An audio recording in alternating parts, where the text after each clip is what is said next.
What's up, Survival Squad? Today we're talking about something that could literally save your life. Staying cool when the world gets hot, and I'm not talking about your friend's mixtape. I'm talking about actual, dangerous, the AC broke and civilization collapsed kind of heat. Whether it's a power outage, natural disaster, or you're just broke and your landlord is evil. Today, I'm showing you how to turn trash into treasure and beat the heat like a boss. But first, smash that like button because we're about to get cool. Before we dive into our DIY ice palace, let's talk safety because heat exhaustion and heat stroke are no joke, folks. Watch for these warning signs: excessive sweating followed by no sweating, dizziness, nausea, rapid heartbeat, or confusion. If you or someone else shows these symptoms, get to shade immediately, remove excess clothing, apply cool water to the skin, and seek medical help if possible. Remember, we're teaching survival skills, not encouraging dangerous situations. If you have access to proper cooling or medical care, use it. These hacks are for emergencies, not replacing common sense. First up, shade. Because looking like a lobster is only cute in cartoon form. The cardboard castle. Take those Amazon boxes you've been hoarding. Yes, Karen, we all see them, and create angled walls. The key is angles, people. You want a 45-degree slope to create maximum shade, while allowing airflow underneath. Use rocks, bricks, or anything heavy to anchor your cardboard. Pro tip: if you have aluminum foil, duct tape, or those shiny emergency blankets, attach them to the outside facing the sun. This creates a reflective barrier that'll bounce that heat right back to where it came from, the shopping bag canopy. Those plastic bags your environmentally conscious friends judge you for. Time for redemption. Tie them together to create a larger tarp. Then string it between trees, fence posts, or even shopping carts. The plastic will reflect some heat and create crucial shade. Just make sure it's angled so hot air can escape. We're making shade, not a greenhouse. Shade is step one, but now we need to move some air, because sitting in still, hot air is like being trapped in nature's hairdryer. The cardboard fan fortress. Take a big piece of cardboard, or tape several together, and prop it at an angle to create a wind funnel. Even a slight breeze gets amplified when you channel it properly. Position yourself at the narrow end where the air converges. It's like having your own personal wind tunnel, minus the expensive electricity bill. The bottle breeze booster. Grab plastic bottles, water bottles, soda bottles, anything. Cut them in half and create a series of funnels. Point them toward your cooling area to direct even the smallest breeze. Be careful with sharp objects, obviously. We want to stay cool, not need stitches. The wet sheet wind catcher. If you have any water to spare, dampen a sheet or large fabric and hang it where air can pass through. The evaporation creates a natural cooling effect. It's like a swamp cooler made from laundry. Time to fight fire with? Well, reflection. We're going to bounce that solar energy right back where it came from. The aluminum foil fortress. Aluminum foil isn't just for conspiracy theorists' hats anymore. Wrap it around any surface facing the sun. Shiny side out. This creates a heat barrier that'll reflect up to 90% of radiant heat. Windows, walls, even the ground around your area.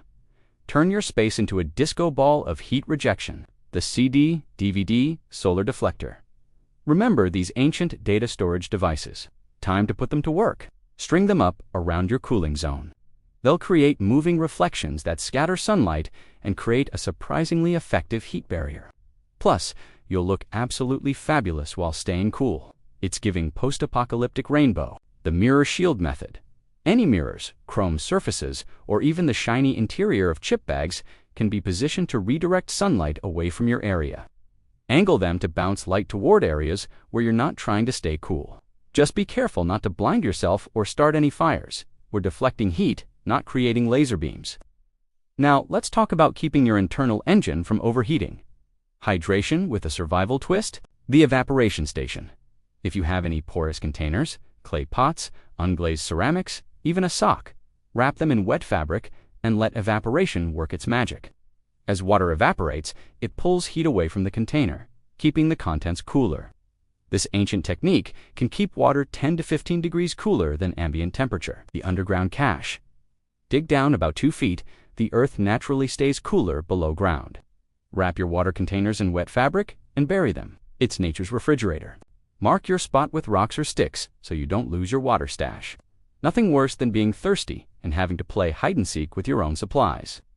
The cooling cloth collection: soak bandanas, t-shirts, or any fabric in water and place them on pulse points, wrists, neck, ankles, behind knees.